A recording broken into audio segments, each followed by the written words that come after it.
11강 하나님 아버지의 영광에 동참하기. 여러분들, 하나님의 영광이라는 제목은 여러분들 단순히 막연한 영역들이 아닙니다. 이 땅에서도 우리가 하나님의 영광을 맛보아 알 수가 있습니다.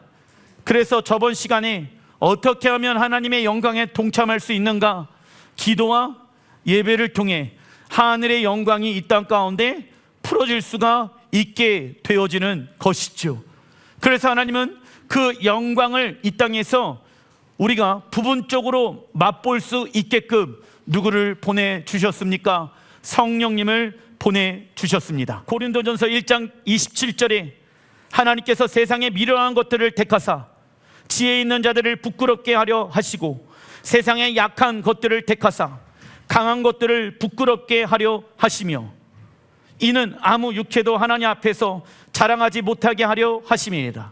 여러분들, 세상에 미련한 것들을 통하여서 하나님이 강한 것들을 부끄럽게 하신다.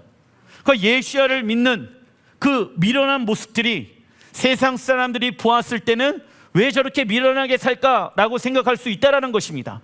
그런데 하나님께서 무엇 하십니까? 본인들 스스로 강하다라고 생각하는 그 사람들에게 이 사람들의 선택이 옳고 맞다라는 것을 증명할 때가 온다 안 온다? 오는구나. 아, 우리 아내의 선택이 맞았구나.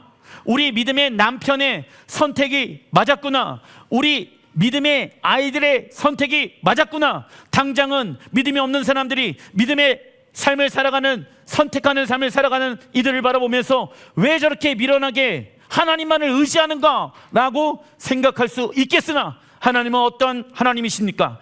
역전의 하나님이십니다. 그러기 위해서, 이것을 경험하기 위해서 하나님은 우리에게 당신의 영광 가운데 우리가 동참하길 원하시는 거예요. 세상에 높아져 있고 세상에 강한 사람들을 내가 낮게 할 것이다. 미천한 너희들을 내가 높이 세울 것이다. 그것이 무엇입니까? 하나님의 영광에 우리를 동참시키길 원하시는 거예요. 이 일을 행하시는 분이 누구이십니까? 성령 하나님이신 거예요. 그래서 하나님, 어떠한 결정을 하게 되어졌을 때 하나님의 말씀으로 내 모든 결정이 되게 하여 주십시오. 그러면 지금 당장은 미련해 보일지라도 반드시 어떠한 열매를 맺는다? 좋은 열매를 맺는다. 할렐루야. 그게 역전의 하나님이라는 거예요. 한번 해보세요. 옛 습관대로 하는 것이 아니라, 내가 지금껏 살아왔던 반복대로 살아가는 것이 아니라 한번 하나님의 영광을 위해 살아가 보십시오. 그러면 영광이 여러분들의 삶 가운데 나타나게 되어질 것입니다. 하나님께서 우리를 성령으로 사로잡아 사용하실 때 우리는 뭔가를 하려고 애쓸 필요가 전혀 없습니다. 하나님께서 우리를 사용하고자 하실 때 그 사람의 나이, 학벌, 재정 등이 전혀 문제가 되어지지 않죠.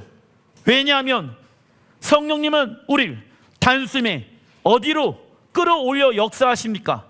정상으로 끌어올려 역사하시기 때문입니다. 그래서 그분 안에 있으면 되는 거예요. 그분이 나를 한순간에 바닥에서 정상으로 이끌어 가실 것입니다. 이게 성령께서 행하시는 일이야. 그러면 정상에서 우리는 무엇을 경험합니까? 따라해 주십시오. 하나님 아버지의 영광에 동참한다. 어떤 사람은 수십 년이 걸려야 될 일을, 성령께 사로잡혀 있는 사람은 단 며칠 만에 그 일들이 이루어지는 것을 보게 될 것입니다. 그래서 우리의 학벌, 우리의 나이, 우리의 지식, 이러한 것들이 성령께서 우리를 들어 사용하실 때 아무런 도움이 되어지지 않습니다. 오히려 똑똑한 사람들은 성령님 의심하게 되어지고, 내 지식이 많은 사람들은 내 지식이 옳다라고 생각하는 일 때문에 성령님의 인도하심을 받지 못하게 되어지죠. 하지만 이는 결과적인 열매입니다. 그 과정에 우리가 해야 할 것이 있지요. 첫째, 적어놔 주십시오. 영적 갈급함. 영적 갈급함이 우리의 심령 안에 깊이 자리 잡게 해야 합니다. 영적인 갈급함. 성령께서 일하시기 위해서는 내 심령이 하나님, 주님을 향하여 갈급하기를 원하나이다. 오늘 예배하고 오늘 찬양하고 오늘 기도하게 되어졌을 때 하나님을 만나는 역사가 있게 하여 주시옵소서. 주여, 나 오늘 주님을 만나지 않는다라고 하면은 나 죽을 수도 있습니다. 뭐가요? 내 영이 죽을 수가 있습니다. 그 육체로 살아가게 되어집니다. 하나님, 육체로 살아가면 소망이 없습니다. 육체로 살아가면 희망이 없습니다. 육체로 살아가면 어떠한 기쁨도 없습니다. 육체로 살아가면 어떠한 즐거움도 없습니다. 성령으로, 하나님으로 인해 살아가게 하소서. 그러면 우리의 영혼은 한 번에 한 단계씩 성장하는 것이 아니라 한꺼번에 밑바닥에서 정상으로 훌쩍 뛰어 올라가게 될 것입니다. 그 말씀이 마태복음 20장 16절에 있죠. 읽어보겠습니다. 먼저 된 자가 나중되고 나중된 자가 먼저 되리라. 아멘. 여러분들, 그렇다면 누가 먼저 된 자가 나중되어지고 나중된 자가 먼저 되어질 수 있는 핵심 비결은 뭘까요? 영적 갈급함인 거예요. 얼마나 영적으로 갈급한가에 따라서 나중된 사람이 먼저 되어지고 먼저 된 사람이 나중되어질 수 있다는 거예요. 예전에 신부에 대해서 설교를 예전 교회에서 10년 동안 했었습니다. 그런데도 잘 풀어지지 않았어. 근데 어떤 이에게 신부에 대해서 설교를 하니까 단 며칠 만에 10년 동안 배웠던 그 내용들을 흡수해버립니다. 이스라엘에 대해서 10년 동안 설교합니다. 근데 어떤 이는 그 이스라엘에 대한 메시지가 찬양 가운데 풀어지는 거예요. 말씀 가운데 풀어지는 거예요.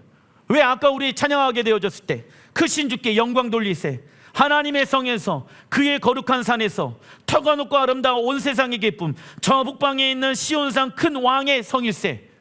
이 내용이 예전에는 저게 무슨 내용이지? 이러면서 찬양했는데 이 내용이 지금은 풀어지기 시작하는 거예요. 실제로 풀어지기 시작하는 거예요. 나랑 상관없는 내용이라고 생각했는데 성령께서 오셔서 거룩한 성은 예루살렘이다, 그 거룩한 성의 왕은 예수하다, 그분이 그 성에서 열방 가운데 높이를 받을 것이다. Sing 할렐루야, Sing 할렐루야, 큰 왕의 성일세, 그 예수야를 찬양하라. 과거에는 몰랐어요. 안 풀어져요.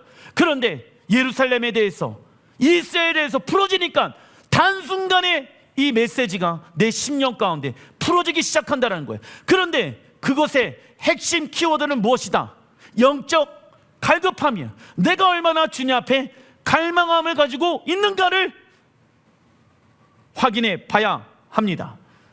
이 말씀은 유대인들은 예수야를 먼저 알았지만, 율법도 가졌지만 예수야를 거부함으로 나중되어졌습니다. 그러나 나중되었던 이방 민족은 예수야를 맞이함으로 먼저가 되어졌지요. 이처럼 세상 기준으로 늦었으나 부족해 보일지라도 하나님의 은혜를 전적으로 의지하고 전심으로 돌이키는 자가 하나님 나라에서 앞설 수 있습니다. 그리고 하나님께서 하고 계시는 위대한 일, 우리의 자신을 드리기를 소망한다라고 하면 우리는 영적 급성장이 일어나게 될 것입니다. 그럼 하나님이 하고 계시는 위대한 일은 뭐예요? 예를 들어서 열방 가운데 복음을 전하거나 교회를 개척하거나 이스라엘의 회복을 위해서 내가 헌신을 하거나, 이 위대한 일에 집중하잖아요. 그러면 영적인 급성장이 일어나게 되어진다.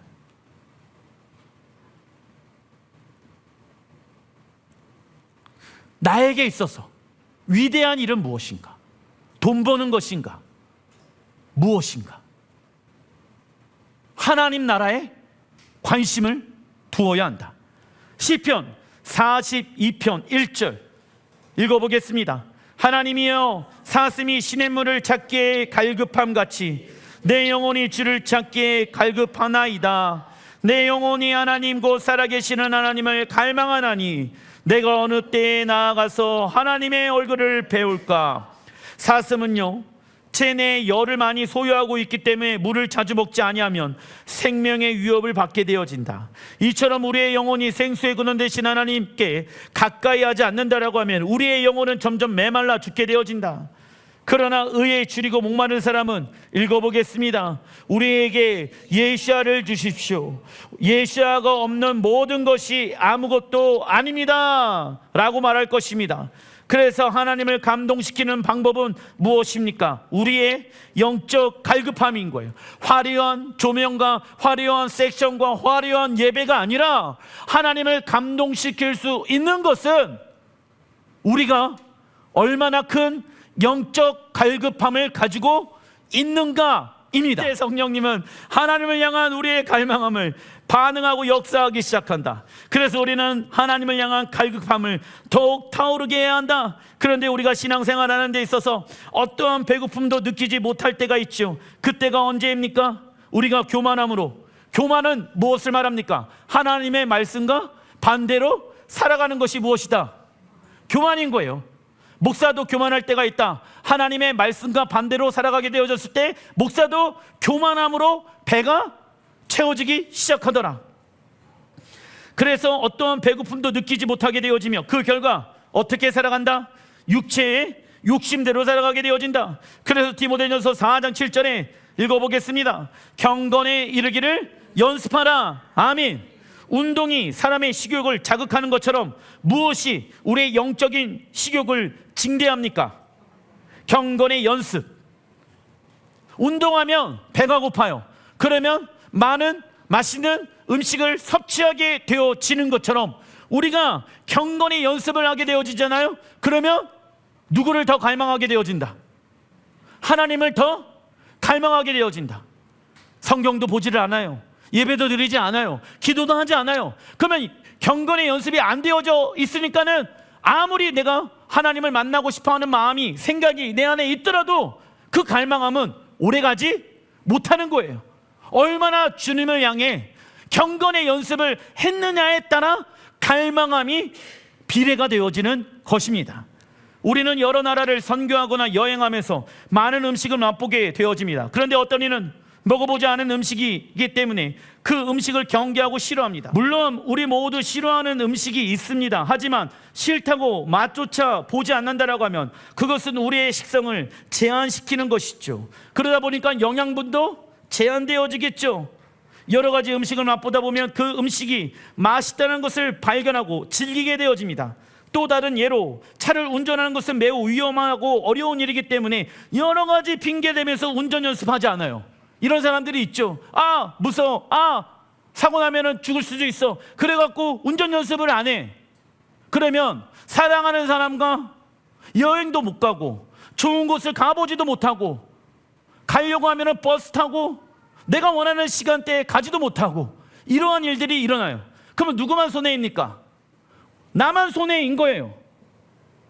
이처럼 모든 선택은 누구에게 달려 있습니까?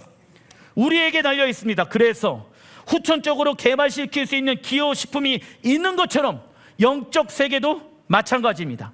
하나님의 영광을 맛보아 안 자는 그 어떠한 것으로도 만족감을 얻을 수가 없게 되어지는 거예요. 그래서 따라해 주십시오. 하나님의 영광을 맛보아 알게 하소서. 의에 줄이고 목마른 자는 복이 있나니. 우리가 의에 줄이고 목마른 자가 되어야 됩니다. 하나님, 내가 생수의 강물 대신 그분을 맛보아 알기를 원합니다. 그런데 내가 먹어야지 경험할 수 있는 거야. 누가 또 먹여줄 수가 없는 거예요. 내가 먹어야 되는 거예요. 왜? 그 먹는 그 과정의 시간이 그분과 인격적인 교제의 시간이기 때문입니다. 누가복음 11장 9절에 내가 또 너희에게 이르노니 구하라 그러면 너희에게 주실 것이요 찾으라 그러면 찾아낼 것이요 문을 두드리나 그러면 너희에게 열릴 것이니 구하는 이마다 받을 것이요 찾는 이는 찾아낼 것이요 두드리는 이에게 열릴 것이니라. 아멘. 여러분들, 우리는 하나님 앞에 무엇을 구하고 무엇을 찾고 무엇을 두드리는 삶을 살 것인가를 결정해야 된다. 따라해 주십시오.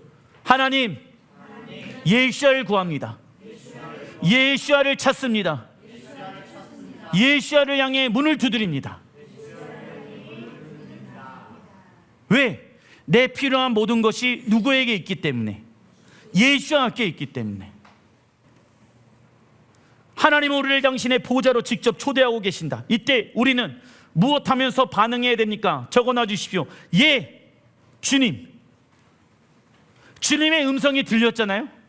그러면 자꾸 내 지식으로, 내 생각으로 판단하고 결정하는 게 아니라, 주님이 말씀하셨으면 잠시만요, 시간을 두는 게 아니라 즉각적으로 뭐 해야 된다? 예, 주님. 그러면 하늘의 문이 열리는 거예요. 그 순간에. 왜요? 순종은 즉시 온전히 기쁜 마음으로 하는 거예요. 예, 주님. 말씀하시면 예, 주님. 말씀하시면 예, 주님.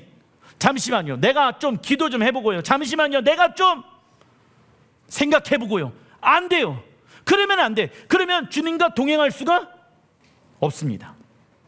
하지만 어떤 이는 지친 일상에서 활력과 재미와 쉼을 얻기 위해 텔레비전과 게임을 합니다.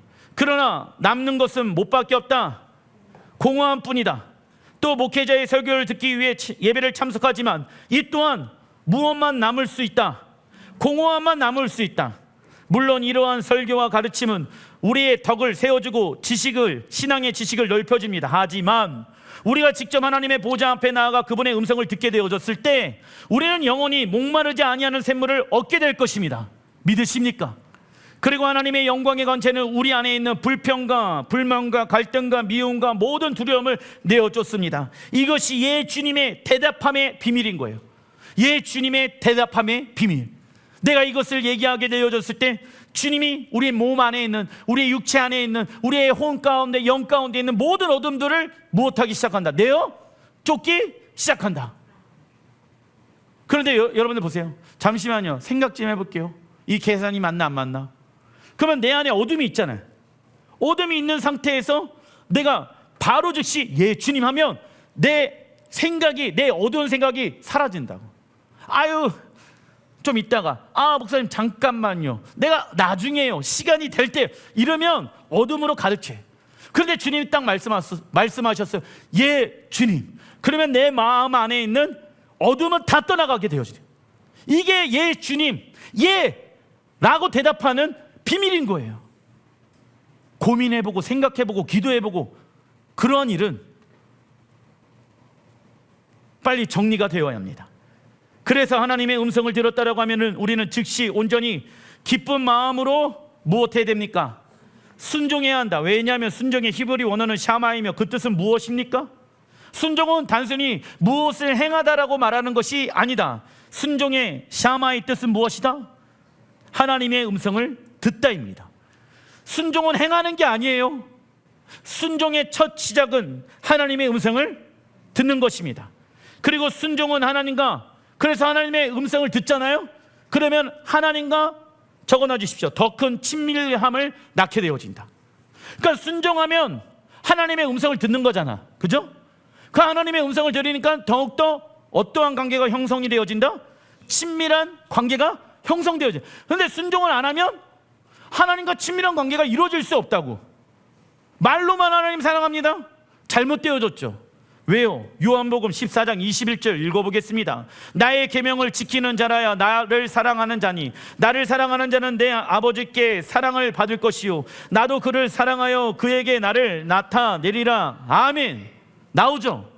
하나님의 계명을 지키는 자라야 하나님을 사랑하는 자예요. 내가 원하는 방법으로 하나님을 사랑하는 게 아니라 하나님이 원하시는 방법으로 하나님을 사랑하는 거. 왜요? 나의 신랑 하나님, 내가 당신을 더 가깝게 친밀한 관계를 맺기를 원합니다. 우리의 순종은 하나님을 향한 사랑의 증거입니다. 그 사랑으로 우리는 하나님과 깊은 친밀함을 경험할 수 있죠. 그 결과 우리의 순종은 우리의 믿음을 요동치지 않게 하는 무엇이 되어집니까? 기초 적어놔 주십시오. 하나님을 사랑해요. 그래서 순종해요. 순종은 하나님의 음성을 듣는 거예요. 그래서 하나님을 사랑한 자는 하나님의 계명을 지켜. 그러면 내 기초가 하나님의 말씀으로 되어지니까 어떠한 역경과 어려움이 오더라도 흔들리지 안 흔들려요. 모든 사람들에게 역경과 태풍과 비바람과 어려움은 온다 안 온다? 예수를 아무리 잘 믿어도 여러분들, 겨울은 온다 안 온다? 와요. 슬픔은 온다 안 온다? 와요. 그 슬픔과 겨울과 어려운 시간들을 돌파하기 위해서는 기초를 어디에 두었느냐? 그 말씀이 마태복음 7장 24절에 나와 있습니다. 누구든지 나의 이 말을 듣고 행하는 자는 그 집을 반석 위에 지은 지혜로운 사람 같으리니 비가 내리고 창수가 나고 바람이 불어서 그 집에 부딪히되 무너지지 아니하느니 이는 주추를 반석 위에 놓은 까닭이요. 예수의 말씀대로 순종한 자와 순종하지 아니하는 모든 자 인생 가운데 폭풍을 경험하게 되어진다. 문제는 나는 그 폭풍을 견뎌낼 수 있는가입니다.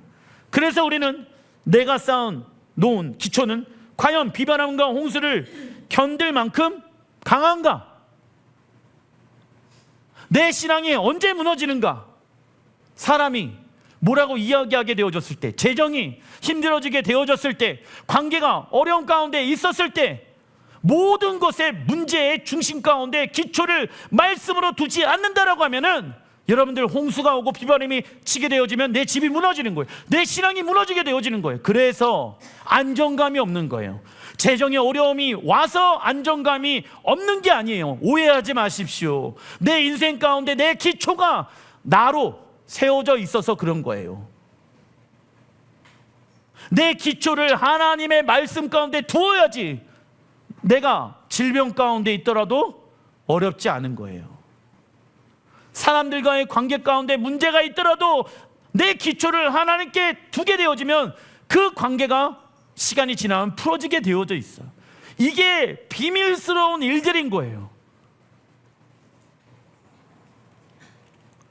누가복음 17장 10절, 왜 우리는 이렇게 살아가는가? 이와 같이 너희도 명령받은 것을 다 행한 후에 이르기를 우리는 무익한 종이라 우리가 하여야 할 일을 한 것뿐이라 할지니라. 여러분들 따라해 주십시오. 나는 무익한 종입니다. 우리가 해야 할 일을 할 뿐입니다. 이거예요. 무익한 종은 하나님 서운해요. 하나님 삐졌어요. 하나님 잠시만요. 이런 얘기를 안 해. 그런 사람들이 있는데 그 사람들은 아직 자아가 살아있다. 나는 무익한 종이라는 걸 깨달아 알아야 돼. 그런데 무익한 종에게 하나님 뭐라고 말씀하십니까? 내가 나의 영광의 자리를 너에게 주노라. 이 종에게 나의 영광의 자리에 동참할 수 있는 기회를 주노라. 잘했다, 착하고 충성된 내 종아, 하나님의 영광의 자리에 나에게 준다고? 나는 무익한 존재인데, 나에게는 선한 게 아무것도 없는데, 그래서 나는 나를 잘 알고 있기 때문에 모든 것을 지으시고 모든 것을 만드시고 모든 것을 계획해 놓으신 하나님의 음성에 의해 살아갈 뿐인 거예요. 왜? 그분이 선하신 분이시기 때문에, 그분이 위대하신 분이시기 때문에. 하나님, 내 뜻대로 살지 않게 하여 주십시오. 나는 무익한 종입니다. 내 안에는 선한 게 있다 없다? 없습니다. 나는 압니다. 내 안에는 선한 게 없습니다. 나는 무익한 종입니다. 주가 원하는 뜻대로 살아가는 것이 나에게 가장 선한 것입니다. 이 고백을 하고 있습니다. 둘째, 우리의 생활 방식을 적어놔 주십시오. 단순화시켜야 합니다. 성령께서 우리를 단숨에 정상에 끌어올려 역사하기 위해, 미련한 것을 통해 강한 것을 부끄럽게 하기 위해서는 우리의 생활 방식을 무엇해야 됩니까? 단순화시켜야 된다. 사람과의 관계가 복잡한 사람들, 인간관계가 복잡한 사람들, 예수의 이름으로 정리가 될지어다. 예전에는, 예수를 믿기 전에는 사람 인맥을 많이 아는 것을 내 힘이라고 생각했어요. 그런데 사람을 많이 알면 알수록 인생이 꼬이기 시작한다.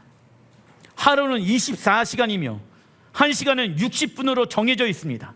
물리적인 세계의 초침은 어제나 오늘이나 똑같이 흘러가고 있죠. 이것을 헬라어 원어로 뭐라고 말합니까? 크로노스라고 말합니다. 이는 물질적인 시간을 말하지요. 그러나 예수와의 재림의 때 가까울수록 영적 세계의 시간은, 영적 세계가 있는데 그것은 헬라어 원어로 뭐라고 말합니까? 카이로스.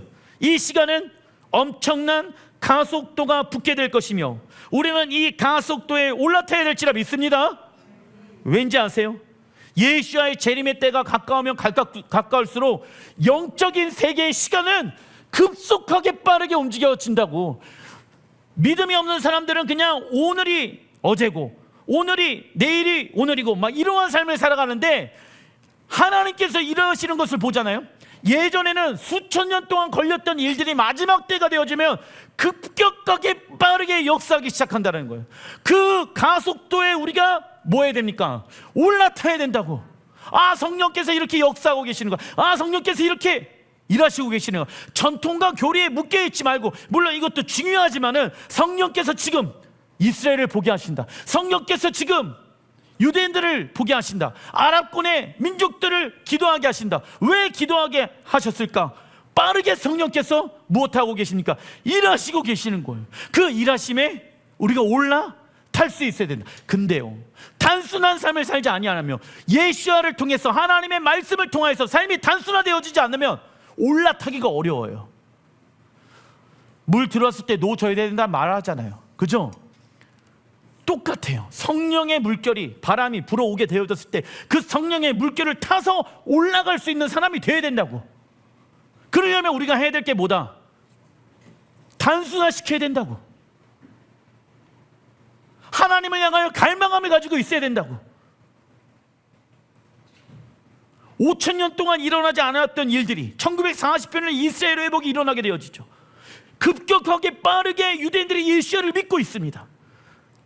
하나님의 눈동자 이스라엘을 향해서 하나님은 어떤 일을 하고 계시는가, 거기에 우리의 마음과 생각과 뜻을 두어야 돼요. 그래야지 그분이 쓰실 때 우리도 함께 그 일을 동참할 수가 있게 되어지는 거예요. 왜냐? 베드로후서 3장 8절 읽어보겠습니다. 사랑하는 자들아, 주께서 하루가 1000년 같고 1000년이 하루 같다는 이 한 가지를 잊지 말라. 아멘. 우리 모두의 시간은 부족하며 매 순간이 금과 같이 소중합니다. 그래서 우리의 삶에 복잡했던 관계와 일들을 제거하고 정렬시키길 원하신다. 그래야지 하나님께서 우리의 미래를 맡겨드릴 수 있으며 우리의 삶을 주께서 원하시는 대로 사용할 수 있게 되어지는 것입니다. 베드로전서 1장 16절에 내가 거룩하니 너희도 거룩할지라. 외모로 보시지 않고 각 사람의 행위대로 심판하시는 이를 너희가 아버지라 부른즉 너희가 나그네로 있을 때 두려움을 경외함으로 지내라. 나그네의 특징은 무엇입니까?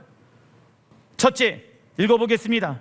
나그네의 삶은 단순하며 언제든지 떠날 준비를 해야 한다. 이게 우리의 생활 방식을 단순화시키는 거예요. 짐이 많아요? 근데 주님이 떠나라 라고 말씀하시면 뭐부터 생각해? 와, 이 짐을 언제 내가 정리하지? 둘째, 나그네의 삶은 세상에 안주할 곳이 없어도 더 나은 본향을 사모합니다. 이들은 잠시 후에 사라지게 될 땅의 것을 바라보지 아니하고 영원한 것을 바라보기 때문이죠. 우리 또한 곧 사라져버리는 세상의 것을 구하는데 우리의 기도 시간을 허비하지 말고 영원한 하나님 나라와 의를 구하는 자가 되어야 될지라 믿습니다. 셋째, 나그네의 삶은 무엇합니까? 단순합니다. 생각이 복잡한 사람에게는 이 말씀이 정말 이루어질까 이루어지지 않을까, 될까 되지 않을까, 하나님의 말씀의 능력이 나타날 수 없다. 그래서 우리의 육체의 생각 안에 갇혀 있다 보면 우리는 하나님의 뜻을 이뤄낼 수 없습니다. 하지만 하나님을 신뢰하는 자는 생각이 단순해지기 시작하기 때문에 하나님의 뜻을 이뤄내게 되어지죠. 셋째, 성령께서 우리를 단숨에 끌어올려 역사하시기 위해서는 우리의 가정, 직장, 교회와 이 나라를 위해 하나님의 영광을 무엇해야 된다? 선포해야 한다. 하박국서 2장 14절 읽어보겠습니다. 이는 물이 바다를 덮음같이 여호와의 영광을 인정하는 것이 세상에 가득함이니라. 아멘. 우리는 이 말씀을 믿고 이 일이 일어나도록 선포해야 됩니다. 그리고 이 말씀이 불가능하다고 생각하는 것과 관심이 없는 것들과 싸워야 합니다. 왜냐하면 우리는 너무 자주 이 땅에서 배운 지식으로 인해, 우리의 경험으로 인해 우리 주변 사람들에게 하나님의 뜻을 선포하는데 제약을 받는 경우가 너무 많이 있기 때문입니다. 10년 동안 매달 여러분들 뭐 합니까? 우리가 땅밟기 하고 있죠. 그런데 신천지가 안 무너졌습니다. 이단들이 무너지지 않고 있습니다. 누가 말합니다. 목사님, 걸어도 기도해도 무너지지 않는데 왜 자꾸 갑니까? 라는 여러분들의 마음의 소리가 가끔 들릴 때가 있습니다. 그러면 저는 뭐라고 얘기합니까? 그래도 간다. 그래도 간다. 선포해야죠. 왜? 무너뜨리는 건 누가 무너뜨려요? 내가 갖고 오한마를 무너뜨립니까? 그러면 안 되죠. 하나님이 무너뜨리셔야 되는 거예요. 왜? 그 영혼들이 회개하고 돌이킬 수 있는 시간을 주는 건 아니겠습니까? 그래서 우리가 해야 될 건 뭐예요? 하나님, 우리 가정에, 우리의 직장에 지금 변화되어지지 않는 것처럼 보일지라도 내가 하나님의 영광을 선포합니다. 우리 남편의 삶 가운데 하나님의 영광이 충만하게 하여 주시옵소서. 우리 아내의 삶 가운데 영광이 충만해질지어다. 목사님, 언제까지 해야 됩니까? 영광이 나타날 때까지. 왜요? 누군가는 믿음으로 심어야 되는 건 아니겠습니까? 누군가는 믿음으로 선포해야 되는 건 아니겠습니까? 그래야 하나님의 나라가 이루어지는 거예요. 하나님의 나라가 완성되어지기 위해서는 누군가는 심고 누군가는 선포하고 누군가는 이 일을 위해 예행 연습해야 한다. 그래야 하나님의 나라가 완성되어졌을 때 그것을 맛보아 알 수 있는 거예요. 아무것도 안 하면 아무것도 맛보아 알 수가 없어요. 그래서 기도한 사람들이 아는 거예요. 이거 하나님이 하셨다. 왜요? 내가 몇 년 동안 기도했기 때문에. 그 중에 하나가 뭐예요? 이스라엘이에요. 민수기 13장 18절, 그 땅이 어떠한지 정탐하라. 이스라엘 자손 앞에서 그 정탐한 땅을 악평하여 이르되 우리는 스스로 보기에도 메뚜기 같으니 약속의 땅으로 파견된 12명의 정탐꾼 중에 10명은 그 땅을 바라보며 정확한 보고를 하였습니다. 실제 그들이 가지고 있었던 무기, 전쟁, 전략, 여러 가지 면에서 이스라엘 백성들보다 훨씬 막강하고 강하였죠. 그러나 10명의 정탐꾼이 가장 큰 실수를 한 것은 무엇입니까? 하나님께서 그들에게 약속의 땅을 주시겠다라고 말씀을 선포하지 않은 거예요. 즉 10명의 정탐꾼은 진리에 반응한 것이 아니라 무엇에 반응했다? 사실에 반응한 것이죠. 그래서 약속의 땅 거부 사건의 결과 무엇입니까? 이스라엘 백성들은 광야에서 40년의 징벌을 받게 되어지며 약속의 땅을 얻지 못하게 되어집니다. 왜? 믿음으로 선포해야 되잖아. 하나님, 약속의 땅을 우리에게 주시옵소서. 따라해 주십시오. 하나님, 약속의 땅을 우리에게 주시옵소서. 그 땅은 왕이신 예수와께서 거하시는 땅이며 그 땅은 하나님의 나라입니다. 여러분들, 왜 이렇게 얘기해요? 10명의 정탐꾼이 되어지지 않기 위해. 똑같아요. 그런데 어떤 사람은 그 땅에 하나님의 영광이 떠났다. 그 땅은 초라하다. 그 땅은 무자비하게 전쟁을 일으키고 있다. 얘기하고 있죠. 그러면 됩니까? 안 됩니까? 안 돼요. 과거에 있었던 일들이 현재도 지금 반복되어지고 있다는 것을 여러분들이 아시길 바랍니다. 약속의 땅을 유업을 받은 자 2명이 어떻게 얘기합니까? 민수기 13장 30절에 읽어보겠습니다. 갈렙이 모세 앞에서 백성을 조용하게 하고 이르되 우리가 곧 올라가서 그 땅을 취하자 능히 이기리라. 아멘. 갈렙은 불평불만하는 이스라엘 백성들을 조용하게 하고 하나님의 언약의 말씀을 선포하였습니다. 그리고 노아 또한 아직 이 땅 가운데 오지 아니하 하나님의 심판을 선포하였지만 이 땅의 사람들은 노아의 말을 듣지 않았지요. 결국 그들은 하나님의 심판을 받게 되어집니다. 그러나 노아의 가족들은 노아의 음성에 귀를 기울였고 하나님의 심판 때 무엇을 경험합니까? 쉼과 안식을 경험하게 되어집니다. 시편 120편 6절에 읽어보겠습니다. 예루살렘을 위하여 평안을 구하라. 예루살렘을 사랑하는 자는 형통하리로다. 아멘. 현재 예루살렘의 성전의 상태는 이스라엘과 이란의 전쟁으로 인해 혼돈과 분열과 정점에 서 있지요.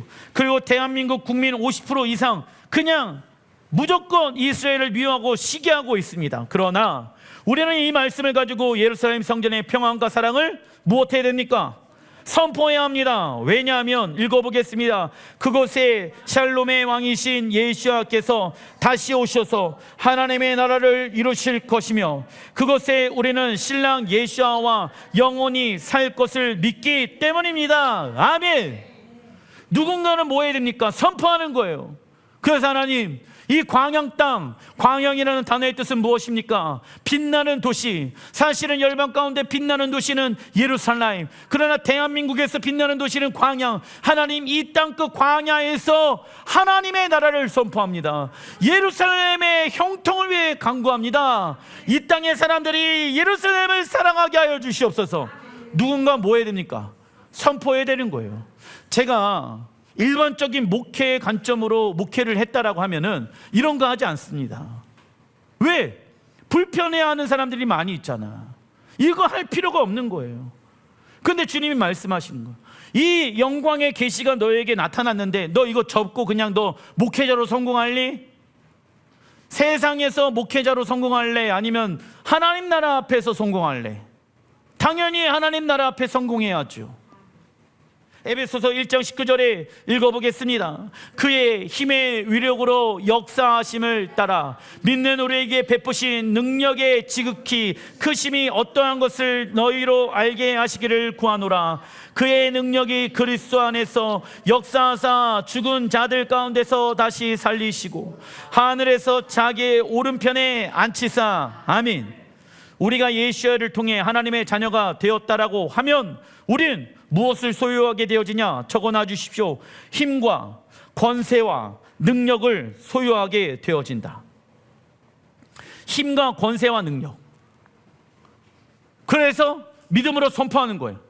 왜? 우리가 선포할 때 하나님의 힘과 하나님의 권세와 하나님의 능력이 이 땅 가운데 흘러갈 줄 믿습니다. 그런데 하나님의 힘과 하나님의 권세가 하나님의 능력이 목사님 제 삶 가운데는 나타나지 않는 것 같아요. 왜 이런 일이 일어나지 않죠? 그 능력과 그 권세와 그 능력이 우리 안에 나타나기 위해서는 먼저 적어놔 주십시오. 하나님과의 친밀한 관계, 하나님과의 친밀한 관계를 맺어야 되는 거예요. 돌파해야 돼요. 문제가 일어나요. 여러분들, 그러면 우리는 제일 먼저 뭐 해야 된다? 그 문제 놓고 기도하는 것도 중요하지만 하나님과의 더욱더 친밀한 관계를 맺어야지 하나님의 능력이 나타나는 것. 하나님, 내가 어떠한 순종을 하기 원합니까? 그 순종이 우리에게 권세와 능력과 힘이 되어진다. 근데 하나님과의 관계가 멀어지면요, 내 힘과 내 권세와 내 능력대로 살아가게 되어지겠죠. 그래서 로마서 1장 16절에 복음은 무엇이 되어집니까? 하나님의 능력이에요. 근데 복음은 하나님의 능력인데 17절에 복음에는 뭐가 나타나요? 하나님의 의가 나타나서, 즉 보세요 여러분들, 복음에는 하나님의 능력이 나타난다. 근데 복음은 하나님의 의가 나타난다라고 알죠? 의란 하나님과 깊고 친밀한 관계가 복음이고, 하나님과 깊고 친밀한 관계를 통해서 하나님의 능력이 나타나는 거야. 세상과 깊은 친밀한 관계를 갖지 말고 하나님과 깊은 친밀한 관계를 가져라. 그래서 기록된 바 오직 의인은 믿음으로 말미암아 살리라 함과 같으니라. 아멘. 복음에는 적어놔 주십시오. 하나님의 능력이 나타난다. 하나님의 능력이 나타나죠. 하나님의 능력은 무엇을 말합니까? 하나님의 의가 나타나는 것입니다. 의는 하나님과 깊고 올바른 관계. 그래서 예수와의 십자가 복음을 통해 끊어졌던 하나님과의 깊고 올바른 관계가 회복되어지죠. 이러한 자들은 세상 방식으로 살아가는 것이 아니라 무엇으로 말미암아 살아간다? 믿음으로 말미암아 살아가게 되어진다. 그래서 요한복음 11장 40절에 예수께서 이르시되 내 말이 내가 믿으면 하나님의 영광을 보리라. 교회만이 하나님 말씀에 순종해서 하나님의 영광을 볼 수 있다. 그 하나님의 영광을 보기를 원하십니까? 그렇다면 뭐 해야 됩니까? 믿어야 합니다. 믿는 것 안에는 무엇이 포함되어져 있다? 순종이 필요하지요. 그래서 우리가 하나님의 말씀에 순종하게 되어졌을 때 사람들이 불가능하다고 말하는 것에 하나님의 영광, 하나님의 일하심을 보게 될 것입니다. 그 대표적인 일이 시편 19편 1절입니다. 하늘이 하나님의 영광을 선포한대요. 여러분들, 하늘을 보세요. 하나님의 영광이 지금 무엇 되어지고 있습니까? 선포되어지고 있어. 목사님, 뭐를 통해서 하나님의 영광이 선포되어집니까? 궁창. 궁창은 뭐예요? 하나님이 만들어 놓은 해와 달과 별을 말하는 거 아니야. 그래서 뭐예요? 하늘을 바라보니까 달의 변화를 통해 하나님의 영광을 무엇하고 있습니까? 야, 곧 있으면 유월절이야? 예수야가 올 거야. 곧 있으면 오순절이야? 성령이 올 거야. 곧 있으면 장막절이야? 예수야가 다시 올 거야. 하늘의 변화를 통해서 하나님은 하늘의 영광을 무엇하고 있습니까? 선포하고 있잖아. 월삭과 절기와 샤밧을 알지 못하는 사람들은 하나님의 영광이 어떻게 선포되어지는지 안다 모른다. 모르는 거예요. 그럼 우리는 그 일을 알고 있습니다. 다윗은 하늘을 바라보며 놀라운 영적 비밀을 발견하게 되어진다. 그것은 하늘이 침묵하고 있는 것이 아니라 온 힘을 다해 하나님의 영광과 위대하심을 외치고 있다는 사실입니다. 그리고 궁창은 해와 달과 별들인데 하나님의 손으로 하신 일을 나타내고 있다고 말씀합니다. 즉 하나님은 하늘에 있는 해와 달과 별들의 변화, 즉 월삭과 계기 일식과 계기 월식을 통해 당신의 영광을 선포하고 계시죠. 우리 또한 이 땅에서 샤밧, 무엇을 말합니까? 우리의 모든 일을 멈추고 하나님 아버지께로 돌아가는 시간. 그리고 월삭은 무엇을 말합니까? 우리의 계획을 멈추고 하나님의 계획으로 돌아가는 시간. 그리고 절기는 무엇을 말합니까? 하나님의 시간표를 통해 예수의 재림을 기다리는 시간을 지킴으로 인해 우리는 이 땅에서 무엇을 선포합니까? 하나님의 영광을 선포하는 거예요. 하늘에는 별과 달과 해의 변화를 통해 하늘의 영광을 하나님이 선포하고 있잖아. 그러면 땅을 누가 맡겨놓으셨다? 땅은 우리에게 맡겨놓으셨고 하늘은 하나님이 직접 운영하고 계시잖아. 그러면 우리가 이 땅에서 절기, 월삭, 샤밧 지키면 우리의 순종을 통해서 땅에 하나님의 영광을 무엇하고 있는 것입니까? 선포하고 있는 거야. 할렐루야. 그리고 시편 19편 4절에 그의 소리가 온 땅에 통하고 그의 말씀이 세상 끝까지 이르도다. 하나님의 해를 위하여 하늘에 장막을 베푸셨도다. 하나님의 말씀은 문화가 다르고 언어가 다를지라도 서로 통하게 되어질 것이며 그의 말씀은 세상 끝까지 이르게 되어 온 열방을 통치하고 다스리게 될 것입니다. 아멘. 기도하겠습니다.